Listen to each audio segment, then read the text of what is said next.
السلام علیکم ورحمۃ اللہ وبرکاتہ۔ آپ صلی اللہ علیہ وسلم کی مکی زندگی۔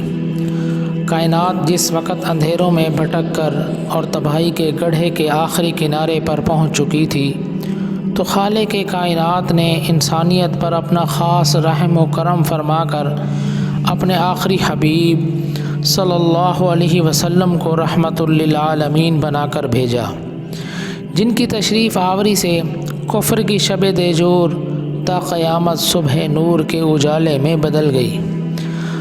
آپ صلی اللہ علیہ وسلم آل اسماعیل کی ایک شاخ قریش مکہ سے تھے۔ اس خاندان میں ایک جلیل القدر اور تاریخی شخص قصی نے جنم لیا، جس نے قریش کی عظمت کی بنیاد رکھی۔ ان کی 5ویں پشت پر آپ صلی اللہ علیہ وسلم اس دنیا میں تشریف لائے۔ آپ کی ولادت باسعادت 12 ربیع الاول 20 اپریل 571 عیسوی کو طلوع آفتاب سے قبل ہوئی۔ والد ماجد حضرت عبداللہ ولادت سے 4 ماہ قبل 25 سال کی عمر میں انتقال فرما گئے تھے۔ آپ کی والدہ ماجدہ قریش کے قبیلہ بنو زہرہ کے سردار کی بیٹی تھی، چنانچہ والد ابوا کے مقام پر رحلت فرما گئے تھے، اس لیے پرورش آپ کے دادا عبد المطلب نے فرمائی۔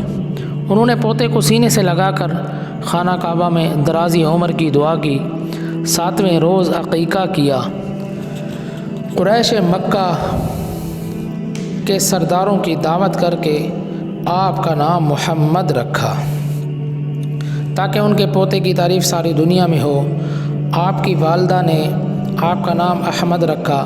محمد کے معنی جس کی بہت تعریف کی گئی ہو، اور احمد کے معنی جو بہت زیادہ تعریف کرنے والا ہو۔ رضاعت۔ ولادت کے 8ویں روز آپ کو ابو لہب کی کنیز سویبہ کے سپرد کر دیا گیا، جنہوں نے آپ کو دودھ پلایا۔ عرب کے دستور کے مطابق کھلی ہوا میں صحت خالص عربی زبان سیکھنے، جرأت و شجاعت کے لیے دیہات بھیج دیا کرتے تھے۔ ولادت کے 6 ماہ بعد قبیلہ بنو سعد کی خاتون حضرت حلیمہ سعدیہ کے سپرد کر دیا گیا، جو 6 ماہ بعد والدہ اور رشتہ داروں سے آپ صلی اللہ علیہ وسلم کی ملاقات کروانے کے لیے لے آتی۔ ان کے ہاں قیام سے حلیمہ سعدیہ کے ہاں برکت میں وسعت ہوئی، ان کی معاشی تنگ دستی ختم ہو گئی۔ 4 سال تک تربیت میں رہے، پھر ماں کی گود میں آ گئے۔ حضرت حلیمہ سے آپ کو بہت محبت تھی۔ ایک مرتبہ حضرت حلیمہ ملنے آئی تو آپ صلی اللہ علیہ وسلم میری ماں کہہ کر لپٹ گئے، اور بنو سعد کی فصاحت کی وجہ سے آپ مسرت فرماتے تھے، ان کی زبان بنو سعد کی زبان ہے۔ واقعہ شق الصدر۔ ولادت کے 4 یا 5ویں سال شق صدر یعنی سینہ چاک کیے جانے کا واقعہ پیش آیا۔ حضرت انس رضی اللہ تعالیٰ عنہ سے روایت ہے، آپ صلی اللہ علیہ وسلم کے پاس جبریل امین تشریف لائے۔ آپ بچوں کے ساتھ کھیل رہے تھے، انہوں نے آپ کو پکڑ کر لٹایا، سینہ چاک کر کے دل نکالا، پھر دل سے ایک لوتھڑا نکال دیا، پھر دل کو ایک طشت میں آب زمزم کے پانی سے دھو کر اسے جوڑ کر اس جگہ لوٹا دیا۔ بچپن، ماں کی آغوش اور لہلت۔ آپ صلی اللہ علیہ وسلم کو 6 سال کی عمر میں والدہ مدینہ لے گئی تاکہ والد ماجد کی قبر کی زیارت کرا سکیں۔ تقریباً 1 ماہ قیام فرمایا، مگر واپسی پر بیمار ہو کر ابوا کے مقام پر وفات پا گئی۔ سفر میں خادمہ ایمن آپ کے ہمراہ تھی، وہ آپ کو مکہ لے آئی۔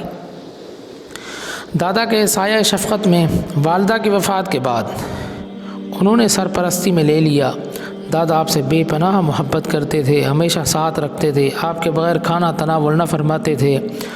2 سال بعد ان کا بھی 82 سال کی عمر میں انتقال ہو گیا، مگر وہ آپ کے چچا ابو طالب کو کفالت کی وصیت کر گئے۔ ابو طالب کی کفالت۔ ابو طالب نے کفالت میں کوئی کسر نہ چھوڑی، اولاد سے بڑھ کر عزت اور تکریم اور محبت عطا کی۔ 12 سال کی عمر میں آپ کو ملک شام کے سفر پر ساتھ لے گئے۔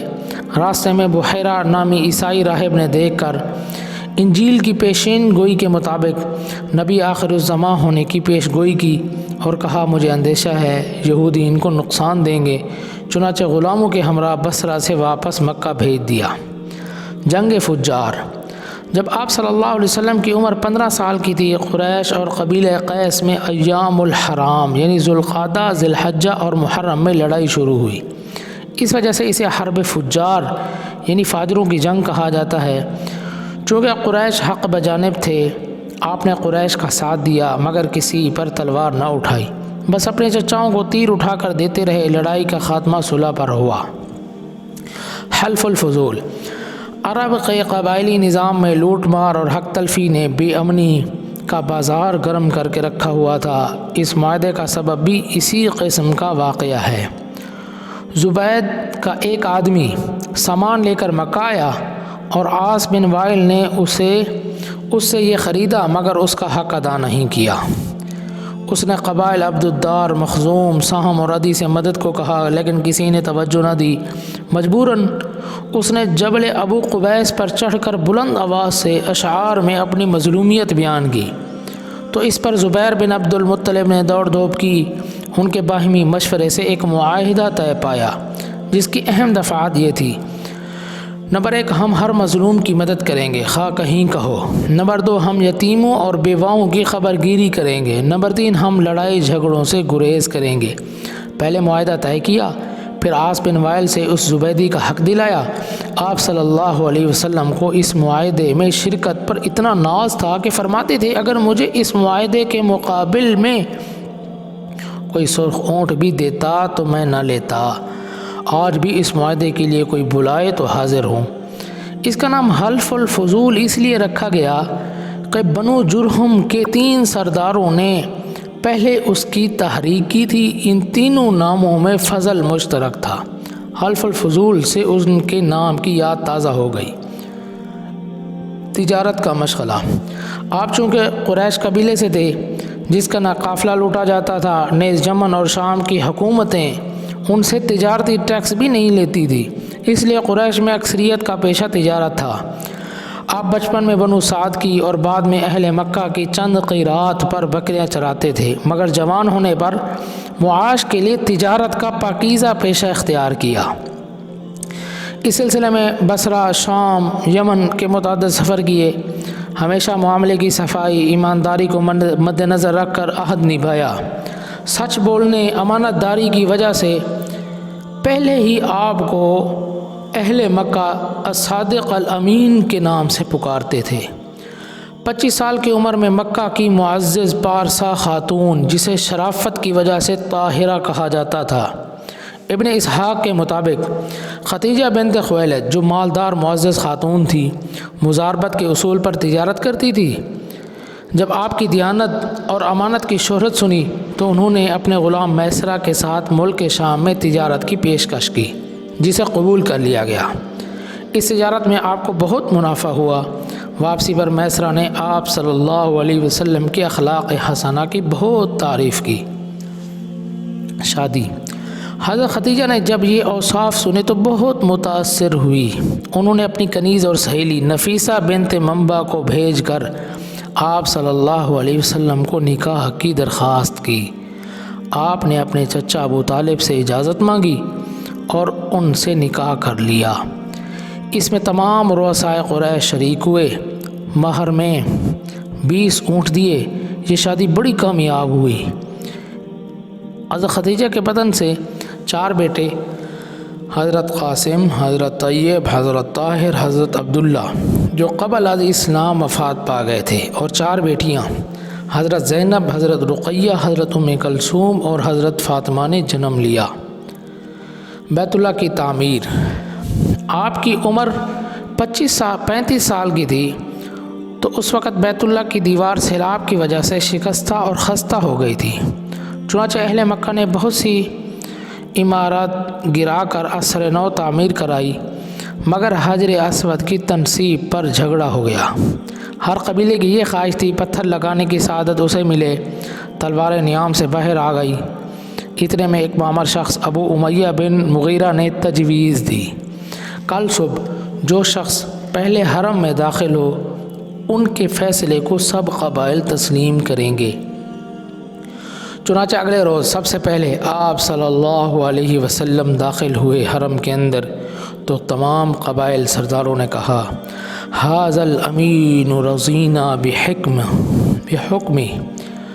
امین آ گیا، ہم سب ان کے فیصلے پر رضامند ہیں۔ آپ نے فہم و فراست سے کام لے کر ایک چادر بچھائی اور اس پر اپنے دست انور سے حجر اسود کو رکھا۔ سب قبائلی سرداروں کو دعوت دی کہ سب مل کر چادر اٹھائیں۔ جب حجر اسود نصب کرنے کے مقام پر پہنچ گیا، آپ نے اسے اٹھا کر بیت اللہ کی دیوار میں نصب فرما دیا۔ یوں ساری قوم راضی اور لڑائی رک گئی۔ غار حرا میں آپ صلی اللہ علیہ وسلم کی زندگی عرب کے مشرکانہ رسوم و رواج لہو و لعب سے پاک تھی۔ نیک سیرت، سلیم الفطرت ہونے کی بنا پر نبوت کے منصب پر فائز ہونے سے قبل آپ کو ایک روشنی اور چمک نظر آئی۔ ان کو پا کر آپ بہت مسرور ہوئے۔ وقت کے ساتھ ساتھ آپ نے خلوت نشینی اختیار کر لی۔ آپ پانی اور ستو لے کر مکہ سے 3 میل دور غار حرا میں جاتے، ہر سال رمضان وہیں گزارتے۔ اسی عرصہ میں سچے خوابوں کے ذریعے قدرت کے اسرار معلوم ہونے لگے۔ انشاءاللہ آپ صلی اللہ علیہ وسلم کی بعثت کا تذکرہ ہم اگلے لیکچر میں پڑھیں گے۔ السلام علیکم ورحمۃ اللہ وبرکاتہ۔